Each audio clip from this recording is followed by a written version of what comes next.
तो अभिजित दिपके यांच्या अमेरिकेतील शिक्षणाचा खर्च कसा भागवला या संदर्भात चौकशीची मागणी करण्यात आली।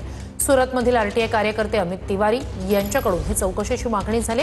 अभिजित दिपके यांच्या वडिलांच्या संपत्तीची चौकशी करा असं सुद्धा तिवारी यांचं म्हणणं आहे। एमआयडीसी मध्ये कनिष्ठ अभियंता म्हणून 60 ते 65 हजार पगार असलेल्या भगवानराव दिपके यांनी मुलाच्या अमेरिकेतील शिक्षणाचा खर्च कसा भागवला असा प्रश्नच तिवारी यांनी उपस्थित केला। सीजेपी पे हमने ये शिकायत की है कि ये पहली बात तो सीजेपी जो है कॉकरोच जनता पार्टी, जो ये अपने आप को जनता पार्टी लिखते हैं, पार्टी के हिसाब से ये जिस तरह से बिहेव कर रहे हैं कि हम प्रोटेस्ट कर रहे हैं, हम प्रेस कॉन्फ्रेंस कर रहे हैं, एक राजनीतिक दल की तरफ बिहेव कर रहे हैं। तो जब अगर आप राजनीतिक दल की तरह बिहेव कर रहे हैं तो आप चंदा लेते हैं, और अगर नॉन रजिस्टर्ड पर्सन है और आप चंदा लेते हैं तो रिप्रेजेंटेटिव एक्ट 1951 के धारा 29A के तहत आपको पहली बात तो रजिस्टर्ड होना पड़ता है।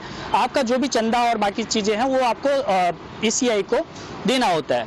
तो उसके विरुद्ध में हमने शिकायत की है कि ये रिप्रेजेंटेटिव एक्ट के हिसाब से ये रजिस्टर्ड नहीं है और 1 करोड़ का फंड जो ये ले रहे हैं ये अवैध है। इसके विरुद्ध में शिकायत दर्ज की है, इसके विरुद्ध एक्शन लिया जाए, ईसीआई से हमारी ये निवेदन है।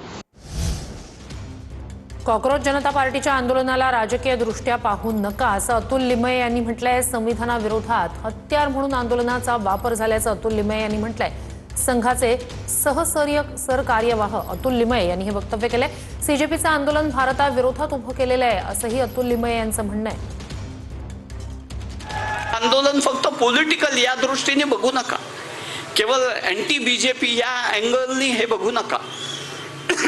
हे आंदोलन अगेन्स्ट द कॉन्स्टिट्यूशन, संविधानाच्या विरोधातलं एक हत्यार म्हणून उपयोग केलेलं आंदोलन आहे या अर्थाने बघा।